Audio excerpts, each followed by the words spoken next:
புதுசா வாங்கின இந்த கேஸ்லெஸ் மிக் வெல்டிங் மிஷினை வச்சு பூஜையா போட்டுக்கிட்டு இருக்கீங்க, அதை வச்சு வேலை செஞ்சு காட்டுங்க ப்ரோ அப்படின்னு நிறைய கமெண்ட்ஸ் தொடர்ந்து வந்துகிட்டு இருந்துச்சு. இதுதான் நம்ம புதுசா வாங்கின கேஸ்லெஸ் ரிலான் 205 SYN. அதாவது பாத்தீங்கன்னா பொதுவாகவே இந்த மிக் வெல்டிங்னாலே CO2 இல்லைனா ஆர்கான் கேஸை யூஸ் பண்ணி தான் வெல்டிங் பண்ணுவோம். ஆனால் இதில் பார்த்தீங்கன்னா கேஸே இல்லாமல் டேரெக்டாக நம்ம மிக் வெல்டிங் பண்ண முடியும். வழக்கம் போல் ஒரு கட்டான போல்ட் இருக்க வாடிக்கையாளர் வந்து பாடியை கொடுக்க நம்மளுமே அதில் கட்டான போல்ட் மேலே கொஞ்சம் கொஞ்சமாக வெல்டிங் மெட்டல் எடுத்துகிட்டு வந்து டீராட பற்ற வச்சு வெல்டிங் பண்ணி எடுக்கிறோங்க.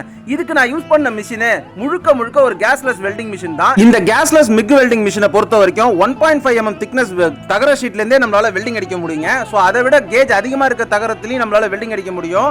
மெலிசா இருக்கக்கூடிய அந்த தகரத்துக்கு வெல்டிங் அடிக்கிறதுக்கு இது பெட்டரான வெல்டிங் மிஷின். பிகினரா இருக்கீங்க அப்படின்னா இந்த வெல்டிங் மிஷின் உங்களுக்கு மிக்ல வந்து ட்ரைனிங் எடுக்க ஈஸியா இருக்குங்க. அதே மாதிரி இதுல ஆர்க் வெல்டிங் நார்மலா அடிக்க முடியும். 2-in-1 ஆப்ஷன் இருக்கு. மிஷின் தேவைப்பட்ட பயோல லிங்க் இருக்கு. மறக்காம வீடியோவை ஷேர் பண்ணிடுங்க. நம்ம சேனலை மோர் இன்ஃபர்மேஷன் ஃபாலோ பண்ணுங்க. நன்றி.